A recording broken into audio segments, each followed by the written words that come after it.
شیاطین کا مجوسی کیا کہتے ہیں، شیاطین کا بھی خلقت کا چیز دیتی ہے، دو الہ سوچتے ہیں، ایک خیر کی الہ، ایک شر کی الہ۔ اصل وہ کے جو شر کی الہ کہا جاتے ہیں یعنی اہریمن، وہ کیا ہے؟ شیاطین ہے، لیکن اس کے اصل میں ایجاد میں کوئی داخل اندازی نہیں ہے، یعنی جو کائنات میں چیز پیدا ہو جاتی ہے خیر اور یا شر، وہ اس کے پیدا کرنے والا کون ہے؟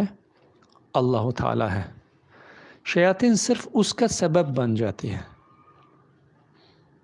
یعنی تخلیق نہیں ہے۔ مثلا شیاطین کوئی بھی انسان کے زبردستی سے ہاتھ سے پکڑ کر کے اس کے گناہ کے اندر نہیں لے کر جاتی ہے، ایسا طاقت نہیں ہے اس کے پاس۔ کیا کرتی ہے؟